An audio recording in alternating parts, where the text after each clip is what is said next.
So, well, and do you know what? I know what the first song is. You realise we're talking to ourselves right now. That's fine, dude. I talked to myself on my face. No, she's there. I'm there. Silently watching. You can't see me, but I can see and hear you. That's kind of creepy. Yeah, that's terrifying. It's Burn in the Flood first, isn't it? Then Failsafe. Maybe. I know the track listing. We're okay. Right, okay. Well, I'll put it for my sake. So, Burn in the Flood, I think, was the 5th song that we actually wrote for the record, and was definitely one of the ones that I was I think it was probably about 7 o'clock at night, and I wrote the intro riff in my bedroom, and I was like so hyped. I was like, guys, type, like, you've got to hear this, send it, and everyone was like, holy, like, that is big boy riff town. It's a bit of a face melter. Like, it is. It's just like I hate saying that, but it is. It's stadium town. Isn't it? Like, yeah. I think it's the most like stadium sounding single we've had so far. Oh, totally. Like 100%. And I like the fact that in terms of what we do, it follows a fairly simple structure. It's kind of like intro, verse, chorus, outro. There's nothing much to it. And also, it's like, for me, it's one of my personal favorite breakdowns on the album at the end, because it's like a really understated, not massively heavy breakdown, but it just flows so nicely. And you know that big build up through the whole song. Absolutely love it. Yeah. So lyrically, I think we kind of touch on the subject of like a broken home, isn't it? Like, when like a family falls apart and kind of feeling like you don't really know which side to take or how to try and put these pieces back together. Being like pushed and pulled from multiple directions, when both directions are paths that you want to follow. That's the kind of the narrative I was running with. I think so. And I think it does a good job of kind of saying, it touches on the whole album of hand in hand we go, my friend, to burn in the flood is a topic that kind of appears throughout the record. The use of burning is always frequent in the lyrics, because burning in the flood essentially is being over encumbered by your own emotions. Yeah. So lyrically, it definitely sets the tone for the rest of the album. Yeah. And sort of plants the seed of the fire connotations that are prevalent throughout the whole album. So yeah, I think that's that one covered. And I can't remember what beast that was, because Nick named all the songs when he was learning them. They all had different beast names. So if I can remember them, I will say them, but I cannot remember this one. So next up was Failsafe. Failsafe is the next one. That was song 4? Song 4 that was written, Yeah. And I remember around that one was that was the first time we incorporated what we call like the more rock sound, especially in the chorus and in the go ahead and give me a lifeline. So I think for me, the standout parts of this track are your vocals, because it's like it's really different to what you normally do. It's got that rugged kind of like Chad Kroger, Nickelback kind of edge to it, and I just really appreciate it. It's really different to what we normally go for in terms of clean vocals. We put them where you wouldn't necessarily. Yeah, that's it. Which definitely has played myself live, because I'm like, got to play a big riff and sing now. Never mind. Because when we looked at the album as a whole, we were like, in a very stereotypical route, it would be I'll sing in the choruses and maybe a line in a bridge or a verse, and Connor will do the rest. And this time around, we were like, well, let's give Connor some lines in the choruses, and I'll do some lines in some other bits. But I think I really like Failsafe. I like, again, the sort of 80s sort of slam at the beginning is cool. I love the pre-chorus and the chorus. The chorus, that was the song, we had that down as the Imagine Dragons chorus, you remember? Oh, yeah, because it's got the sort of section. So that was our working title, was the Imagine Dragons song. And the outro is just Breakdown City, isn't it? Oh, it's so cool. Yeah, it's just really big. I like the soaring lead line. It just kind of is, again, the way it flows out, burn in the flood, like we will burn in the flood. It just worked, and there was no way that wasn't going to follow it. It perfectly flows. It's a great second track on the album. It keeps the high octane energy that you get from Burn in the Flood, carries that through, and it's classic Hollow, but with a tinge of this new touch of, as Toby said, a bit more of a rock kind of sound. It experiments with the clean vocals. And just further kind of breaking everyone in softly, aren't we? To this kind of the new elements of the band. Exactly.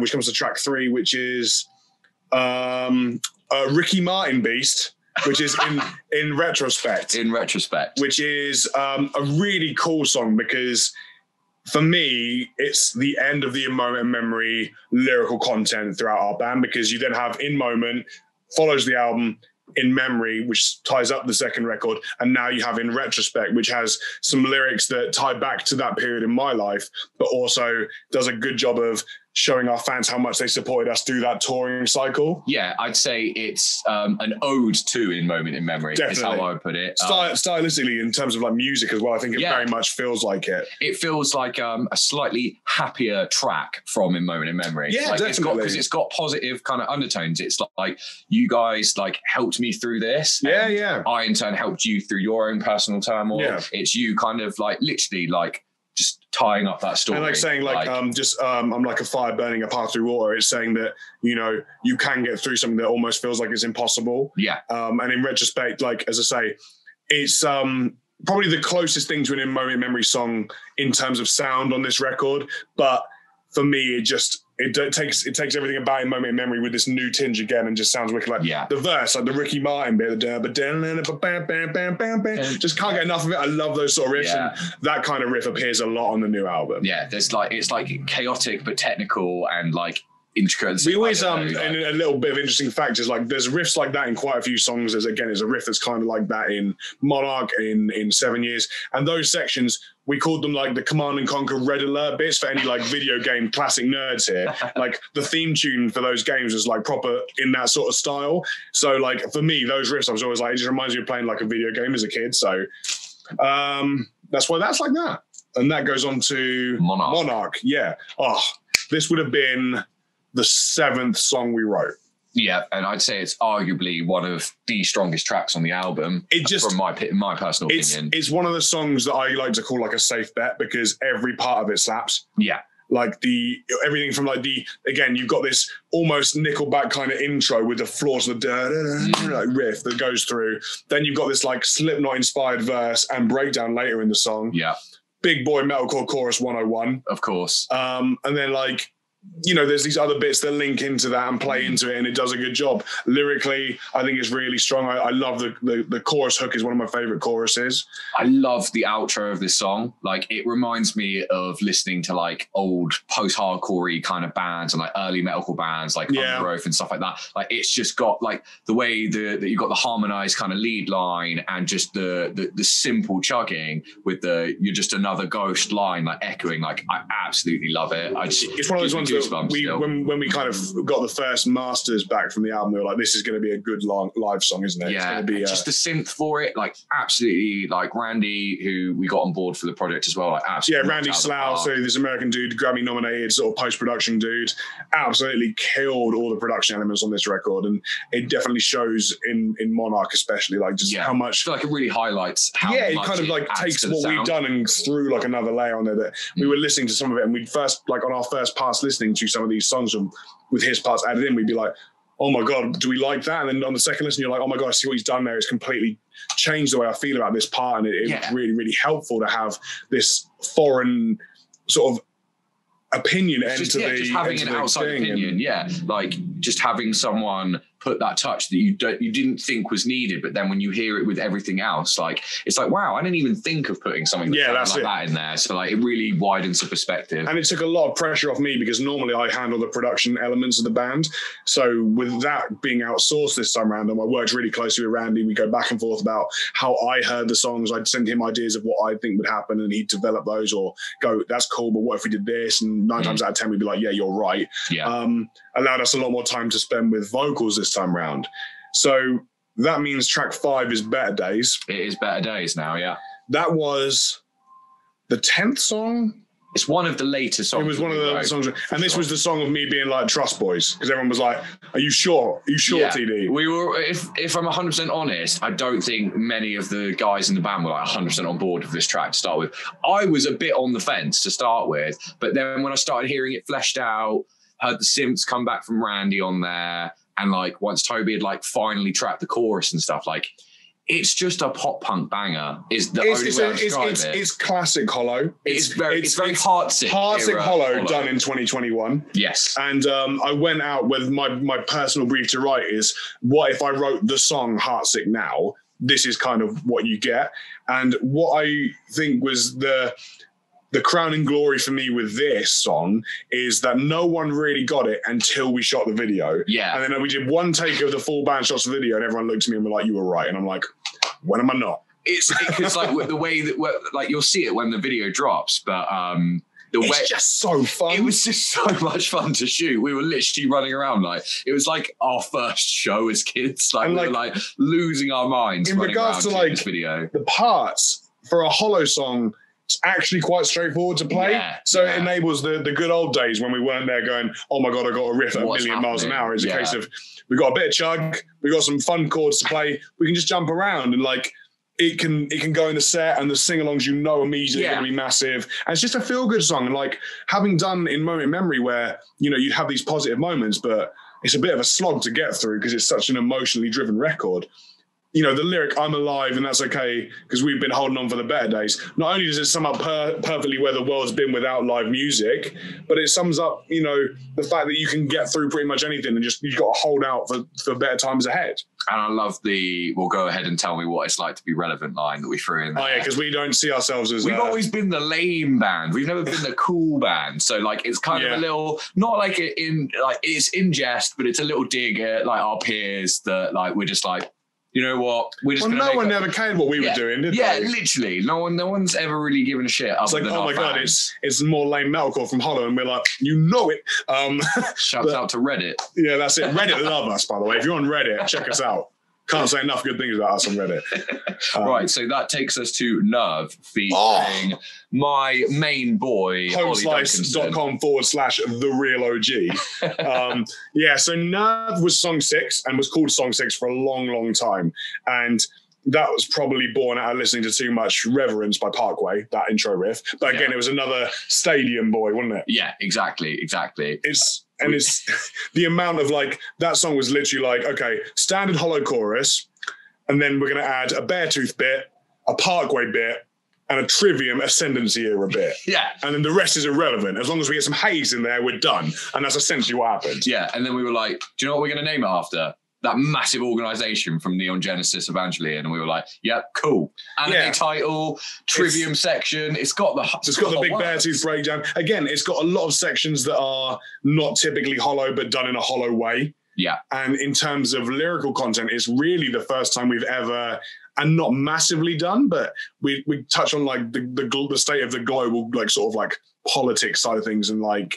There was a big thing going on at the time of writing the lyrics to that we kind of felt like we're in a position where we don't have a massive audience of people who listen to what we say, but we do have an audience of people who kind of want to hear what our take on these sort of situations is, and to not take the opportunity to stand up and say something felt wrong. Yeah. So the song is kind of our personal opinions. I mean, it's probably the most metaphorical song of the record lyrically, but it touches upon the Black Lives Matter movement and how we fully support that, every single member of our band, unconditionally. And it was really important that we did a track that touched upon that, because at the time it was it was all around like when George Floyd sadly passed away, wasn't it? Exactly. So I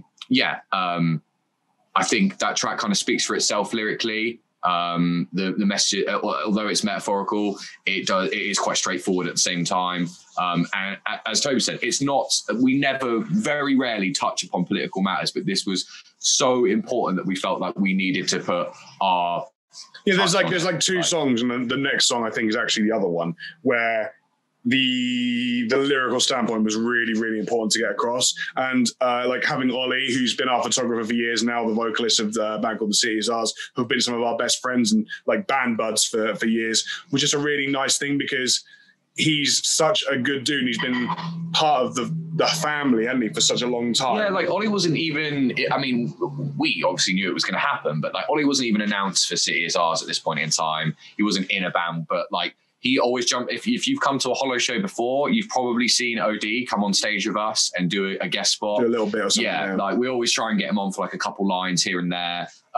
He's just a great, talented vocalist, and he's an extremely talented videographer and photographer. And above all that, he's one of our closest friends in the world. So when it came to wanting another guest spot on that track, me and TD just looked at each other and were like, it's got to be OD. Yeah, and it's not, like, and again, like it's a testament to not doing something just to be cool or try and be relevant. It's just, he's our friend.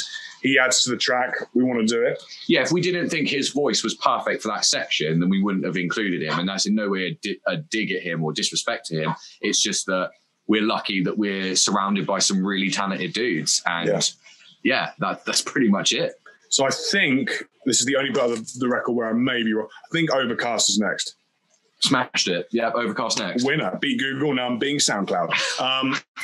So Overcast is the other, for me, real poignant song lyrically of the album, because it touches on the whole subject of it's not okay for men to talk about mental health. Yeah, it was an important, it kind of fell into this as well, because we started writing about sort of feeling like about our own personal experience. Yeah. Like, this is like a bigger than us kind of subject. And I think it's something that not enough people talk about. That it's kind of rebelling against the whole man up kind of culture, and like it's, you know, men shouldn't cry and that kind of thing. Like, it's so toxic. Yeah, exactly. And we're lucky enough to have been raised in homes or by people that like didn't force that kind of stereotype onto us, and we've kind of been cherished and nurtured in that way. And like, we just wanted to talk about how important it is to give people that freedom to just be themselves. Like, it's okay to not be okay without being 100% cliche with it. Exactly. You know, like, we've always been an advocate of, you know, the band that's been the voice of the underdog, the person who's struggling, you know, the outcast, the misfits. We're here for you. You know, that's what we do. And it was always going to be a single, wasn't it? Always. From the moment it was song 7 that was written, and funny enough, 7 on the record. But I remember before I sent it to anyone, having that riff. You know, that riff, the Nickelback Big Boy that comes in sort of just before like the main riff kind of revisits. Yeah. And I remember looking at it and going, we've never at this point put anything like that in anything, but I've never been so sure that that's the right thing to do. And I remember sending it to it, and the group chat just popping off like, oh my days, like, that is insane. And because that was so well received, it allowed us to then kind of put that into more songs. Because again, when as I say previously talked about Monarch, the intro to Monarch was directly inspired from that section. Yeah. So for me, musically, Overcast is one of my favorites because it's so straightforward. You've got this kind of machine head inspired intro kind of thing. You've got your standard hollow, big chorus, and then you've got the breakdowns, which are very Ghost Inside kind of thing, with these ridiculous synths over the top, which completely change the dynamic. And that's going to be a song that I think, you know, whether you're coming to watch a half-hour support slot set or an hour-long headline set, I'd sort of hedge my bets on that being in there for a long time. Yeah, it's again, it was one of those ones when we got to video shoot time that it was just really fun to play. I think we all were aching after that video shoot because Nick was really ill. Do you remember? Yeah, Nick was actually really ill at the shoot. That's why there's this one shot, like in the quiet bit, where you look at Nick and he sort of leant over his snare, like, oh my God. We joke about it all the time because he literally looks like he's struggling to find the will to live. Oh, bless him. But it's just a fun song. Lyrically, it's very poignant. And I think a lot of people will relate to that message. It's important. It's an important song. Yeah, it really is. And again, it's nice to see that without us, like, we don't often go into the direct, you know, this is why we've written it or what we've written about in the day-to-day releasing of a song. But it was very quickly picked up on what we were talking about because we didn't try and hide it in metaphors and things like that. It was literally just saying, you know, keep your eyes on the prize, kid. That's a bit of pill to swallow, Keep your eyes on the prize, kid, up deep inside, because nobody hears and nobody's here to help you deal with the fallout. Like, it's literally saying, like, that is the mentality that is forced on young men. Yeah. And again, in the UK, the young men's suicide rate is so high, especially with the pandemic, that being in a band that are fortunate enough to have people care about what we do, it's almost like a responsibility to make a statement. It's important to take that stance. Yeah, I think that's 100% true. And that leads on from what we were saying about Nerv as well. Yeah. At times I'd like to say that we're not like a pretentious band. We don't like to force our opinions on other people. No, totally not. We usually hold our cards to our chest in that sense. Not to say that we don't sort of wear our emotions on our sleeves, as I've said before, but we don't like to force our opinions on other people. It's kind of a take it or leave it thing. But these two topics we felt like were really important enough to, as we've said, take a stance on. That's it. And that's not to say that the other songs don't touch on things that are really important. It's just at the period of time we were writing them, they were very prevalent in the world's press and like just it was happening around us. So we just came to writing and we were like, well, we've got to do that. Yeah. We've literally, that's it. We've got to do that. Remember Me? Am I right? You know it. Song 1. This was the first song. First song we wrote. Yeah. And I remember writing the intro and everyone being like, what, just straight in? And we were like, straight in.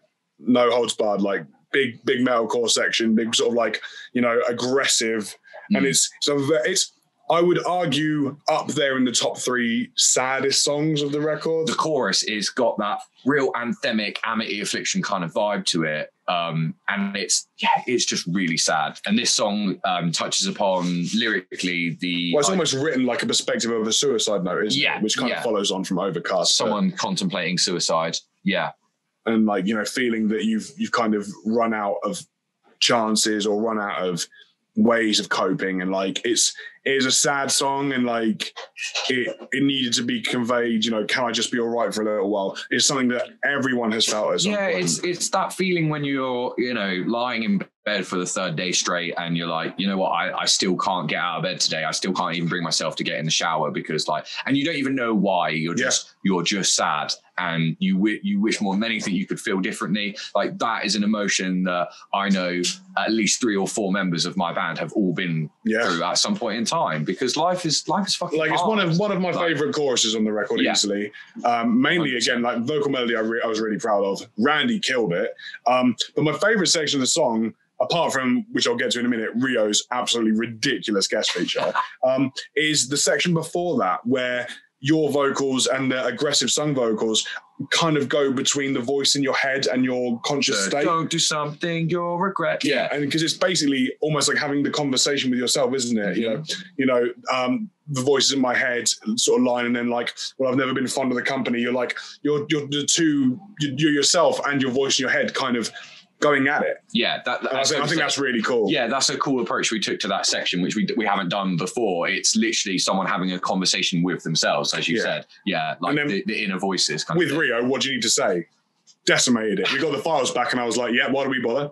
Literally, I was going to hang up the microphone then and there. Like, Rio, if you ever hear this, you are incredible. And one of the most talented people I've ever met. So privileged to be able to call him a friend. You know, and all the guys in Crystal Lake, we've toured with them on Never Say Die tour. We brought them over for one of their first ever UK appearances at the very first Halloween. We've been fortunate enough to know those guys for, you know, going on 4 or 5 years now.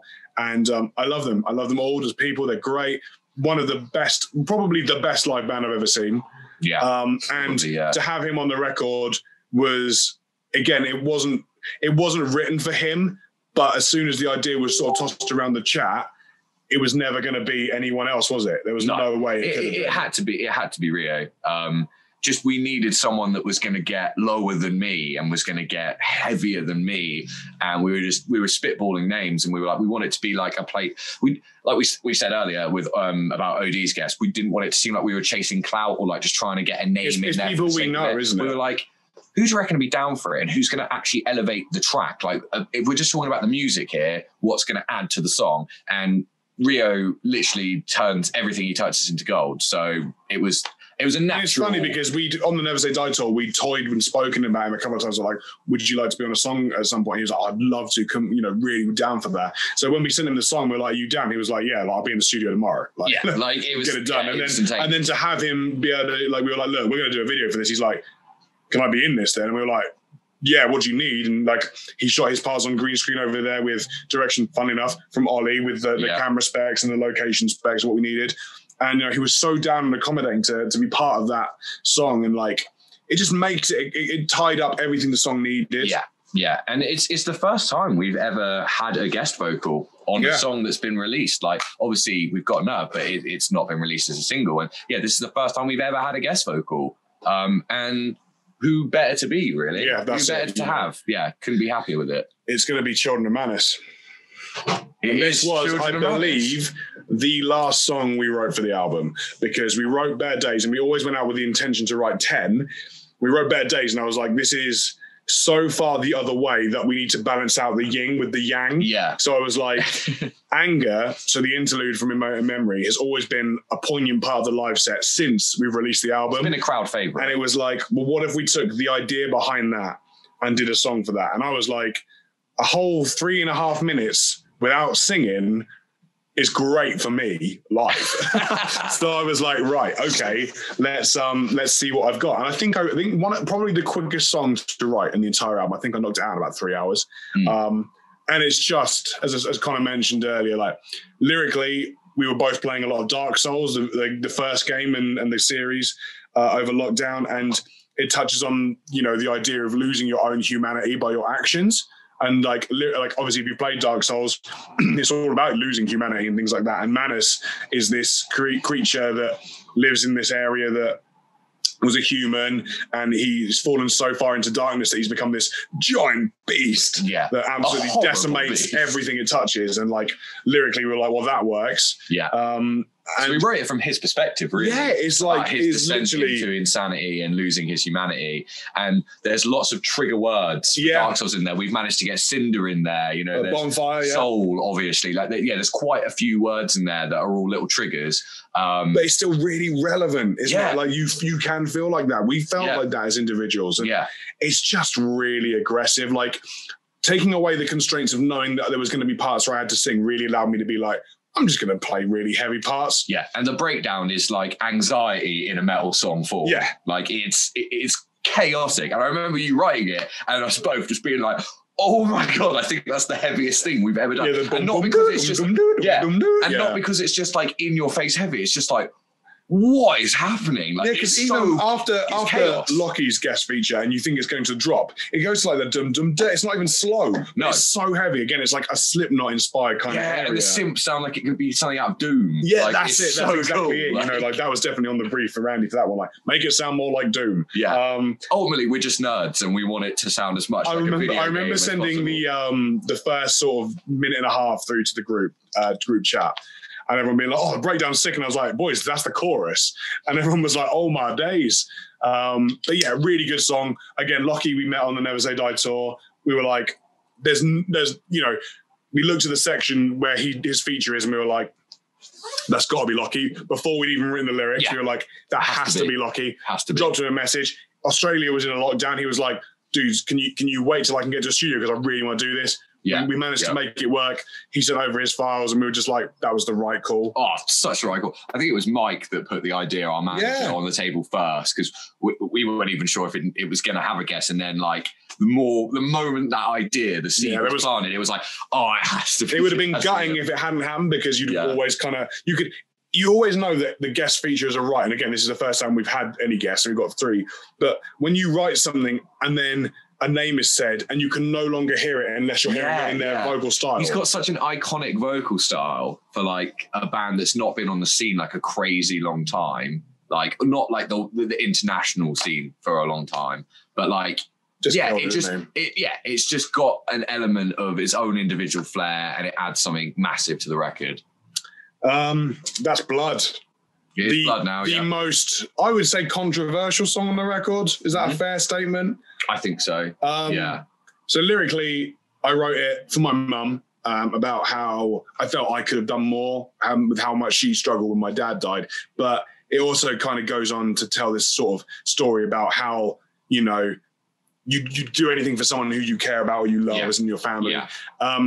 It's a ballad. It's the closest thing we've ever done. We've done Parting Gift, but this is a ballad. Yeah, and it's the first time I've been on a track and not been screaming. Yeah, I mean, obviously, really cool. You know, like, it's Reddit are going to love it. I mean, you know. Yeah, we're not expecting it to be everyone's favourite song on the album, but it needs to be there and it's earned its place there. Like, you know, it's, again, I love it. I think it's really cool. It almost has the structure of a pop song. You know, it's got acoustic guitars. It's got these kind of epic moments. It's got the big outro and stuff like that. But it's poignant. It means, you know, with Parting Gift being one of the most popular songs from the last record, it shows that our fan base are down for those kind of things. Yeah. And like, if you can't make an album for yourselves, and we felt that song was a part of the puzzle that had to be there, then what's the point? Yeah, exactly. So I love Blood. Screw you, Reddit. It's not even out yet, and we know you're going to hate it. But we know it's cool. We're okay with that. We like it. And then album closes, so 7 years. Yep, 7 years. Third song we wrote.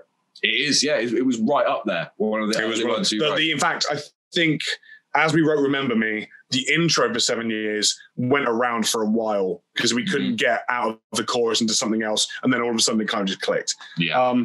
Really liked the song. I remember, interestingly, releases a fourth single. I read on, I think it might have been Reddit, like, not bad for one of their lighter songs. I was like, are we listening to the same song? Yeah, because like, just because something doesn't have a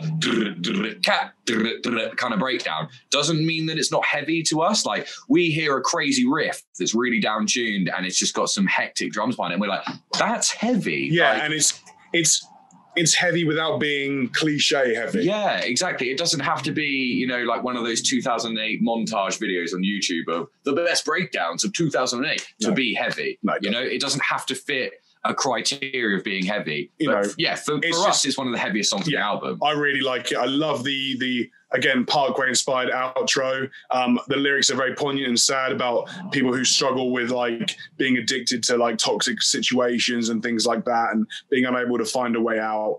Yeah. Love the chorus. The woes are a big thing where some people either love them or hate them, but it's the hook and it just worked. And it was. I remember showing like my friends back home like this song, and it was the standout track for them on the album. They were like, this is the one, man. This is the one. And like, they're not usually a fan of the choruses as much. Yeah. Like, they're into the heavier stuff kind of thing. And they got Reddit. They loved the chorus though. They preferred the chorus to the other sections of the song. Well, I'll tell you that. Yeah. I think it, like I touched upon it with another song, but it's very anthemic. It's one of those choruses that just immediately gets stuck in your head. It's 2021 Hollow Paint by Numbers. We're not breaking any boundaries. We're just doing what we do and what we've been doing since day as well as we can, and we love it. And it was for us as well. It was really important to have the last track on the album be a single. We wanted that to be a thing. Yeah, like, why can't you do that? Yeah, it's not something we've done before, and I think it was needed. And that gives you 11 songs of Burning the Flood. Will there be more? Probably. Yeah, and oh my God, I'm so sorry you had to sit and listen. And if you've made it through that, you deserve a medal. We were just ranting. Yeah, there you go. That was really beautiful. Thank you guys for this walkthrough. It was so nice, like hearing you and seeing you speak about it with such passion and a little sprinkle of like being nerdy, but so loving this. It's really inspiring. And I hope it inspires a lot of other people to just do their shit no matter what other people think, just do it. It doesn't matter. If you're an artist, right, and no one likes your paintings, but you like your paintings, then guess what? You're an artist. Yeah. It doesn't matter. It doesn't fucking matter. Do you. Do you. Literally. We've been hated on far too much in so many different aspects of our lives, like all of us for different reasons, to really give a shit about that anymore. There's people that do care, and that's all that matters to us. And the most important thing I think you can say is there is nothing wrong with being yourself. No. As cliche as that sounds. Yeah. Like, we do come out with the Hallmark card cliches a lot. We do, but it's fine. It's part of what we are. We do. It's us trying to be genuine and us trying to connect with people in our weird, awkward way. So, like, just being ourselves. Yeah, that's very well. Thank you very, very much for your time. No, it's my pleasure. I hope we see us very soon back on whatever event. I really hope it doesn't take too long. I mean, fingers crossed for November. We've got everything crossed like a million times. Germany, man. If you could tour at least your own country, that would be splendid. If you could go over, that would be even better. But we will see. We'll be back one way or another. We'll be back. It's like we've said it in interviews before, but Germany's like our second home, like literally. So like, I don't care. I'd rather play Germany than UK. Yeah, but we didn't say that. You can print that. Just make sure that only the German fans see this. You guys have crazier fans and bigger venues, so why would we not, really? So being at home in German would be zu Hause. That's it. That's what she said. Zu Hause, you have to practice for the next time. We're gonna go. And when you come back on stage, you have to say, "Wir sind zu Hause."